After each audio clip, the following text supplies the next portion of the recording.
Welcome back mga katantad. Another day, another pagtitinda na naman tayo. At kung na-miss nyo na mga katantad ang mga videos na ganito, ay mag-subscribe na kayo at huwag mo na rin yung kalimutan pindutin ang notification bell para updated pa kayo sa mga ating mga videos na ginagawa na ating mga ina-upload dito sa ating YouTube channel na katulad nito mga katantad. Ayan, buhay tindera na naman tayo mga katantad. Now, ngayon lang ulit tayo nakapag-video gawa ng mga nakarang araw ay busy talaga tayo mga dadad. At sa mga ginagawa natin mga nakaraan ay talagang hindi tayo nakapaghawak ng ating cellphone para kumuha tayo ng mga videos na katulad nito. Ay mga dadad, dito pala no ay magkakalas na naman tayo ng ating paninda sa araw na ito. Tulad pa rin ng dati mga dadad ay nag-uumpisa pa rin tayo sa pagkakalas ng ating baboy paninda. At tara, samahan nyo naman ako magkalas. Nang sa ganon ay may bahagi ko na naman sa inyo kung paano tayo maghanda ng ating baboy paninda. Ayan, para pala dyan sa ating mga bagong butcher at sa mga wala pang idea na sa pagkakalas ng ating baboy paninda. Sana makuha nyo kung paano ang ating proseso, no? Or kung hindi nyo naman nagustuhan ito, kasi itong pinapakita ko sa inyo mga tagdad ay ito yung estilo ng pagkakalas namin dito sa aming meat shop. Ang pata natin dito ay patang hulihan ay putol, no? At sa pagkalas ko nga mga tagdad ay sari-sari ang aking mga ginagawa. Meron akong pagtatanggal ng mga laman-laman na nakadikit dito sa ating liempo, no? Ayan, ang pinagkakabitan ng laman loob. At marami talagang estilo ang pagkakalas ng ating baboy paninda. At hindi naman tayo pare-pares ng estilo. Kaya ito ang aking estilo mga dadad. Panoorin nyo hanggang dulo. At naway magustuhan nyo na naman ang videos natin na ito. Para dyan pala dyan sa ating mga silent viewers, subscriber na natin. Lubos nagpapasalamat ang inyong Kadadad TV sa inyong walang sawang panonood dito sa ating mga munting videos. Hindi mang ka-perfecto ang ating mga videos ay talagang nagtsatsaga kayong manood, no? Lalong-lalo na dyan sa ating mga baguhang butcher, no? Salamat sa inyong walang sawang suporta dito sa ating YouTube channel. Ako man ay hindi ko alam kung anong kalakaran dito sa ating YouTube, pero andito pa rin ako, hindi magsasawang mag-upload o magbahagi ng aking mga kalaman tungkol sa pagtitinda ng baboy. Ay mga tadtad, limitado nga lang talaga ang ating mga videos, no? Kasi ito pala na ay isang chopper lang tayo o isang tindero lang tayo dito, no? Kaya hindi pa rin natin hawak yung ating oras, no? Kailangan pa rin natin na sumakto tayo doon sa oras na talagang dapat na oras nating pasok at pagtatrabaho mga tadtad. Kaya minsan mga tadtad ay wala talaga akong videos, no? Kasi minsan talagang tinatanghali na ako ng gising, no? Kasi siyempre sa panahon ngayon mga tadtad ay napakainit, no? At talagang minsan puyat po tayo at pagod. Kaya minsan naalanganin tayo ng gising. Yung pagbalik natin ay makakaidlip tayo, kaya napapasobra tayo ng oras ng tulog, no? Kasi sa init ng panahon ay pagising-gising tayo, no? At yun nga mga tatad, tinatanghali tayo ng gising. Kaya mga nakarang araw talaga mga tatad ay wala tayong mga videos na i-upload, no? Kaya ngayon lang ulit tayo nakapag-upload mga tatad, at sinadya ko talagang agahan para bigay naman sa inyo ng panibagong araw, panibagong diskarte sa pagtitinda ng ating baboy paninda. Ngayon mga tadad, no, dito pala ay malapit na tayo matapos ng ating kalahating buong baboy sa pagkakalas. At napapansin nyo mga tadad ay isa pa rin yung estilo ng ating pagkakalas ng ating baboy paninda. Ngayon mga tadad, no, kung may request kayo dyan na kung paano ang gawin ang mga gusto nyo dapat gawin, no, komenta kayo dyan mga tadad, at pakikomenta lang kung taga saan kayo mga tadad, nang sa ganun ay malaman ko kung saan ang inabot ng videos nila. Ay mga tadtad, fast forward tayo dito no kasi napakahaba na talaga ng ating videos at baka hindi na tayo umabot doon sa finish line. Ayan mga tadtad. Ayan, pagtanggal ng luma mga tadtad ay talaga napakadali lang yan mga tadtad.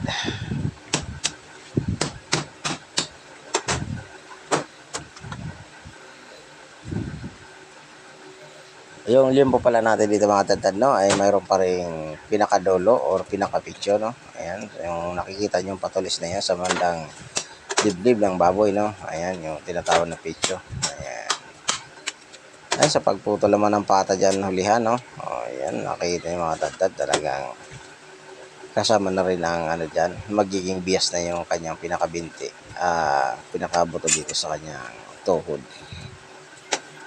So ayan mga tadtad no, lubos ng papasalamat din yung Katadtad TV sa walang sawa ninyong panonood sa ating mga munting videos katulad nito no. Dito na ating mga diskarte or ating mga ginagawa dito sa Meet Shop na katulad dito mga tadtad.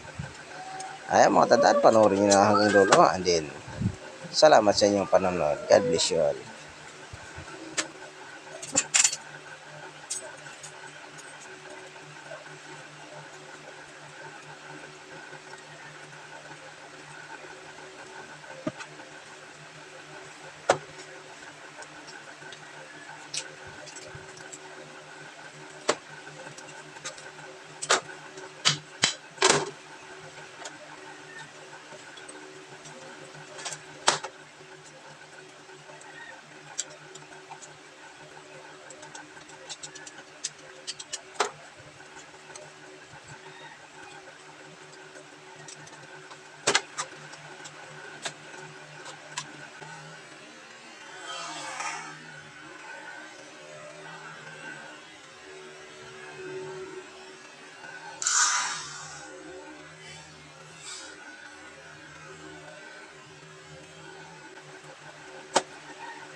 So dito pala mga tadtado ang ating sinunod no. Pagkatapos nating magkalas ng ating baboy paninda ay ang sinunod natin ay pagbabalat ng ating ulo or pagtanggal ng maskara mga tadtad. Ay mga tadtad no, sa pagbabalat naman ng ulo ay kanya-kanya rin tayo ng estilo at ito ang aking estilo na ipapakita ko sa inyo. Ayan. Ayan sa mga wala pang idea dyan ano, kung paano natin balatan ang ulo or paano tayo magkalas ng ating maskara. Panoorin nyo ito hanggang dulo mga tadtad. At ito pala no ay katulad nga sabi ko no, hindi tayo pare-pares ng estilo. Ito pala mga tadtad ay mayroon pa ring laman dito ng ating ulo no or bungo. Kapag ito ay binibenta namin dito, ang bigayan pala namin dito ng ating ulo no, yung buuhan ay 200 lang. Ayan. Sa pagkakalam nyo pala mga tadtad no, kung tinatanong nyo kung bakit medyo mas mura ang aming tinda, dealer po ang aking amo no, at tayo naman ay chopper lang, tapos kumbaga ang ating ano ay wholesaler, kaya medyo mas mababa talaga ating bintahan. At sarili na rin itong ating pisto no, itong aking binabantayan ay sarili na natin, kaya medyo mababa lang ang bintahan talaga dito. At kagaya ng sinabi ko sa inyo mga tadtad ay sadyain talaga ito at nasa dulong na ito ng parte ng street, kaya napakalayo po sa palengke, kaya ito kailangan medyo mababa lang tayo para naman dinadayo tayo dito. Kaya yun yung mga tadtad, ang nangyari ay dinadayo tayo dito ng ating mga kasuki o sulit nating mga customer. Tulad niyan mga tadtad ay may maaga na agad na namimili. Dito naman mga tadtad sa mga kapitbahay lang natin ay maraming nagbabaon sa baga no. Kaya maaga rin sila namimili. Dito pala mga tadtad, no, ay nagagawa na tayo ng ating limpo-limpuan, no? Sa paggawa pala ng limpo-limpuan mga tadtad ay may mga nauna na tayong videos dyan, no? Pakibisita na lang aking YouTube channel, no? Para nang sa ganon ay matutunan nyo o magkaroon din kayo ng idea kung paano magawa ng limpo-limpuan. Dito mga tadtad, no, ay sinunod natin yung ribs, no? Ayan, hinslice na natin yan. Ayan sa nakikita nyo mga tadtad. At dito ay magtatanggal na rin tayo ng ating paypay, no? Dito sa ating pangalawang kasim. Ang ginawa nating limpo-limpo kanina ay yung unang kasim. Ayan, ito naman yung pangalawang kasim natin. Ganun pa rin ang gagawin natin mga tadtad. Ititrim lang natin ng konti, ng bahagya, ng ganito. Ayan. Ganito lang ako mag-trim mga tadtad, oh. Ayan. Ganyan lang mag-trim ng gagawin nating panglimpo-limpuan. Ayan, kailangan papatayin natin yung laman at saka yung taba, no? Nang sa ganon ay makuha natin ang tamang size ng ating limpo-limpuan katulad yan ito. Ayan.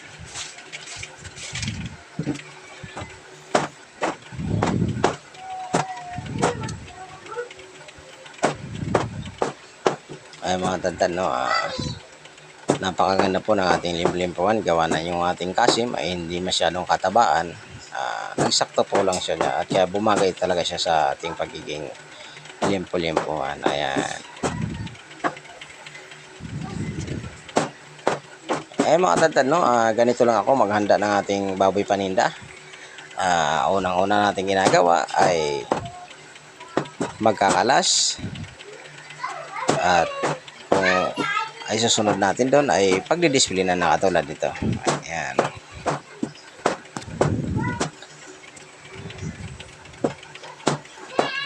Mga tadtad, no, panoorin nyo lang ito hanggang dulo at naway may nakuha na naman kayo konting kaalaman o dagdag kaalaman o dagdag idea sa pagtitinda o sa paghahanda ng ating baboy paninda. Ayan, pasalamat sa inyong panonood and then God bless you all.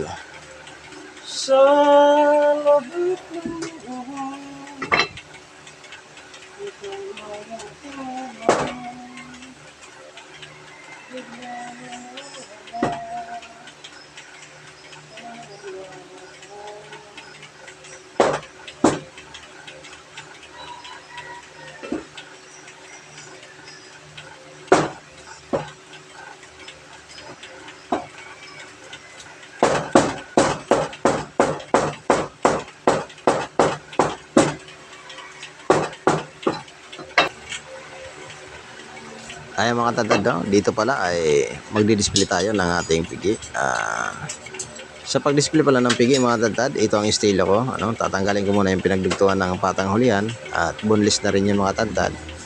At tatanggalin ko na yung mga kunting mga taba-taba dito na hindi masyadong kaya. Ayan, no. Tatanggalin ko yung pinakadulo ng pigi or yung sirloin. Ayan. Dito pala, no, mga tadtad, sa itong pinakadulo ng pigi, ang tawag po dito ay sirloin, no, pinaka-sirloin ng baboy. Ayan, i-slicing ko lang siya ng pan-display. Ayan mga tadtad. Ang sa ganun ay makapamili ng ating makapamili ng maayos ng ating mga customer. Ayan, sa pagkakaano yung mga tadtad, no, ay malambot po yan na pinakadulo ng pigi. At ganoon rin dito, ang gagawin natin sa isa, tinanggal ko muna yung pinagdugtungan ng patang hulihan. Ayan. At ganoon ulit ang ating gagawin, tatanggalin natin yung dulo at i-slice natin ng pan-display. Ayan mga tadtad, no, maya-maya dito pala ay nag-i-still tayo gawa ng ilang buwan na rin wala tayong hasa ng ating kutsilyo. Kaya pero talagang matibay talaga ito ating Sonjin gel. Kaya konting kiss-kiss lang dito sa ating steel, nakukuha na natin ang saktong talas. Ayun mga tadtad, no, pinutol ko lang din yung pinakadulo ng pigi o sirloin, no. Ito na ang ating ginawa. Ini-slice na natin ng pan-display at sinabit muna natin yung pinakabilugan. Ang tawag ko pala dyan sa ating pigi, no, kabilugan, no, o bilog. Kasi hugis bilog na talaga siya mga tadtad, gawa na wala na siyang dulo. At ito mga tadtad, no, ang isusunod natin display ay yung ating pork chop. Ayan. Sa pag-slice din ng pork chop mga tadtad ay limitado rin ang aking kapal ng hiwa or nipis ng hiwa no, mga tadtad. At ang ating pork chop naman ay pan-display, maliban na lang kung request ng ating customer na nipisan. Kaya dito ang ginagawa ko mga tadtad ay kinukuha ko talaga ng saktong kapal lang. Nang sa ganun mga tadtad ay hindi naman yung ating mga customer hindi na ninipisan, hindi rin nakakapalan, kaya saktong hiwa lang ang ating ginagawang i-slice na pan-display ng pork chop. Ayan. At tinabi lang natin ang isa dyan kasi pag isang baboy naman ang ating paninda ay dalawang buwang pork chop yan. Kaya yung isa dyan ay nakatabi lang, nakikita nyo mga tadtad bandang likod ko, no? O, tagiliran yan, kasabit. Yan yung inahanda natin sa ating mga customer na gustong mag-request, no, na manipis na hiwa ng pork chop, kaya lagi tayo may nakabang dyan. Ayun lang mga tadtad, may share ko muna sa inyo sa araw na ito, no. Sana nagustuhan nyo, and then salamat sa inyo naling panunood at suporta dito sa ating YouTube channel. Ayan, sa mapagpalang araw, and then God bless you all.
So ayan mga tadtad, no, nakapag-display na tayo yan. Ayan. Okay mga tadtad, let's see. Ayan. Welcome na naman to my channel.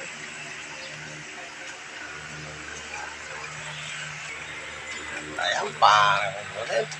Hanggang sa muli mga katandaan. Shoutout dyan sa ating mga sulit kasuki. Ayan. Welcome na naman to my channel. Ayan. So yung mga katandaan, hanggang dito na muna ito ating videos. Napag-display tayo dyan. Let's go.